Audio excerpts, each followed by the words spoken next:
Bien chers amis de Café Évangile, si votre justice ne surpasse pas celle des scribes et des pharisiens, vous n'entrerez pas dans le royaume des cieux. Vous avez appris qu'il a été dit aux anciens, tu ne commettras pas de meurtre, et si quelqu'un commet un meurtre, il devra passer en jugement. Eh bien moi, je vous dis, tout homme qui se met en colère contre son frère devra passer en jugement. Bien chers amis, dans les années 1979, juste quelques mois après l'élection du pape Saint Jean-Paul II, les premiers cris du pape polonais à l'humanité ont été des cris qui interpellent l'homme à mettre le Christ au centre de la vie. Telle est l'importance de la centralité du Christ dans le pontificat de Saint Jean-Paul II et tel va être le thème qui va orienter tout son pontificat que le premier encyclique qu'il a publié en 1979, le 4 mars, se titule Redemptor Hominis, le Rédempteur de l'homme. Une encyclique à travers laquelle le souverain pontife met devant les hommes l'image de Jésus-Christ comme Rédempteur qui doit être le centre de notre vie, la question de la dignité de l'être humain devant les défis du monde moderne. Et le pape disait que l'être humain est le chemin principal de l'Église et que la rédemption du Christ illumine le sens de l'existence humaine. Et le 8 mai passé, le pape Léon XIV, lors de sa première apparition au balcon des bénédictions, a dirigé à l'humanité ses premières paroles, qui ne sont autres que les paroles du Christ ressuscité qu'il dirige à ses apôtres. La paix soit avec vous. C'est-à-dire que mettre le Christ au centre de la vie de l'homme est l'essentiel de l'Église. C'est là la première mission de l'Église dans le monde. Mission de l'Église devant les hommes pour que cette image du Christ rédempteur puisse toucher tous les aspects de la vie humaine et nous amener à avoir un sens de gratitude, de solidarité et d'amour entre nous. Et de la même manière que le pape Saint Jean-Paul II a travaillé pour la dignité de l'être humain à l'image de Jésus-Christ tout au long de son pontificat, c'est ce que nous sommes en train de voir ces jours-ci avec le pape Léon XIV. Chers amis, le Christ doit être le centre de notre vie. S'il n'est pas au centre, nous devenons des loups pour nos frères et sœurs.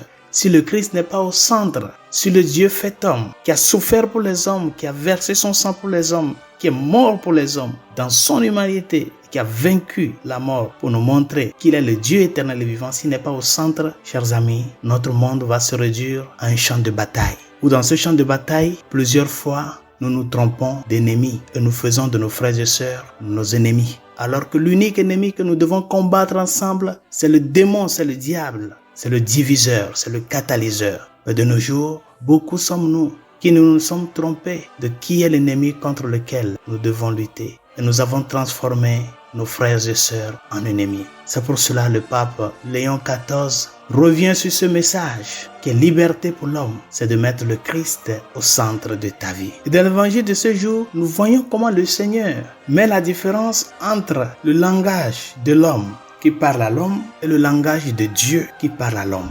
Quand Dieu parle à l'homme, il lui adresse des paroles qui doivent amener l'homme à chercher, à aimer son frère, à aimer son prochain comme le Christ l'a aimé. C'est ça le langage de Dieu à l'homme. Parce que ce Dieu qui nous parle, ce Dieu qui nous a sauvés humainement.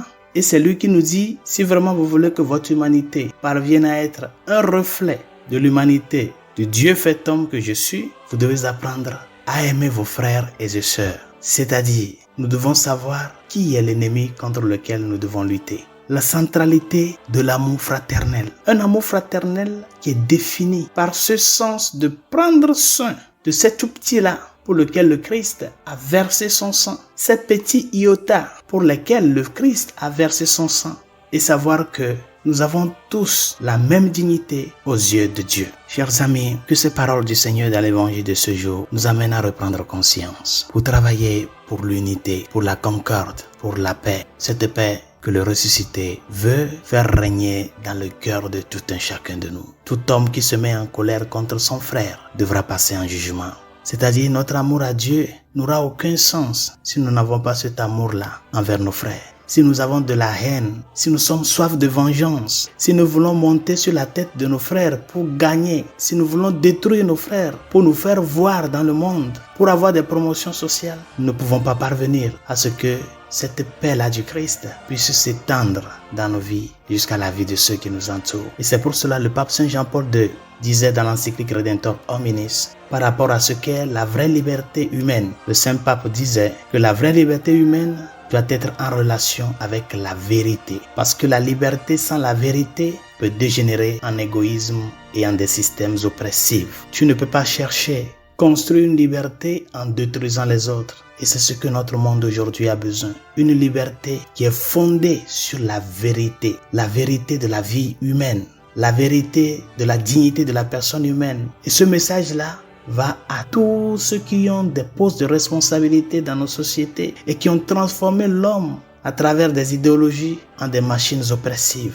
Nous ne pouvons pas construire la liberté, nous ne pouvons pas construire la paix que notre monde a besoin si nous ne défendons pas la vérité sur la vie humaine, la vérité sur le bien commun, la répartition des biens communs, la vérité sur la liberté religieuse qui doit être la première des libertés parce que l'homme, dans son essence, est appelé à chercher Dieu, à aller vers Dieu et doit le faire librement. Et la vérité sur le fait que l'être humain a une conscience et que cette conscience doit être formée à la lumière de la parole de Dieu pour qu'elle soit toujours guide pour l'homme qui est à la recherche de Dieu. Demandons-lui que sa grâce nous y aide et que sa miséricorde nous réconforte. Bonne journée, Dieu vous bénisse.